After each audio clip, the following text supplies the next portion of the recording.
Did you know Stanley Kubrick filmed his famous movie Eyes Wide Shut inside the Rothschild family's country estate?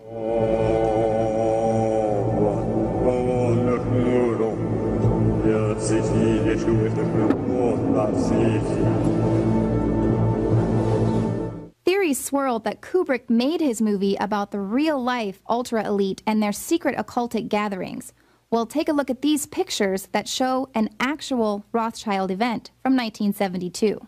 On the surface, it looks like a pretty magnificent surrealist ball, but there are clear occult references. Much like the film Eyes Wide Shut, occult imagery is hidden throughout the night, starting with the invitations, which were written backwards. Reversal or inversion of sacred objects is typical of black magic and satanic rituals. The exterior of the Château de Ferrier is lit up in a moving orange light, giving it the appearance of a fiery inferno. Here's some MK Ultra programming. Many guests are wearing masks with multiple faces. Victims of MK Ultra programming report systematic and ritualized pedophilia, drug and sexual abuse, and torture designed to deliberately shatter the minds of victims into multiple personalities called alters, which can be molded and manipulated at will. This hat, designed by Dali, also has hidden symbolism of androgyny by having half of Mona Lisa's face. Harnessing the male and female power is important to practitioners of the left-hand path. And although Dali traditionally paints ants and grasshoppers in his paintings to evoke death, decay, and trauma, this work of art has scarab beetles, which symbolize the Egyptian mysticism of Osiris, the Sun King. Bird cages weren't just a popular costume, but they also symbolize physical and psychological bondage. This guest's costume resembles the famous painting Son of Man by Magritte. Both the apple and the eye of Horus symbolize the forbidden knowledge of Lucifer in the Garden of Eden. The hostess, Marie-Helene de Rothschild, is seen wearing a giant horned head, crying real diamond tears. Is this a representation of the sacrifice to Baphomet, who will share wealth and riches only after sacrifice? It's not exactly clear when in 1972 this party took place, but from the look of the decorations and the menu, it's definitely a fertility ritual.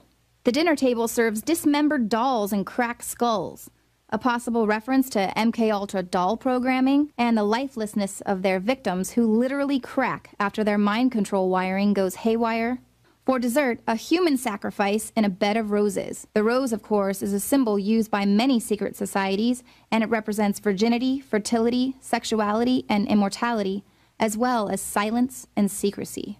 Here's Salvador Dali, who helmed the Surrealist movement. At first, this could seem like a Surrealism party in his honor, but consider the aims of the Surrealism movement itself: to resolve the contradictory condition of dreams versus reality, and allow the unconscious mind to express itself. Occult imagery is very real, and it's everywhere, in movies, television, music, and fashion. The power derived from these occult symbols and imagery is very real to the elitists that congregate in their separate reality. So shall we burn thee once again this night? And in the flames that eat thine effigy, we shall read the sign, Midsummer sets us free. Ye shall burn me once again?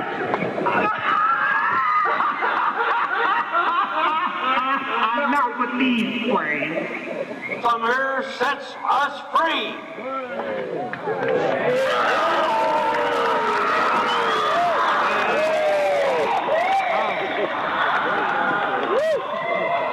And that is just the tip of the iceberg. The elites are riddled with perverse secret societies that are obsessed with harnessing the power of dark forces.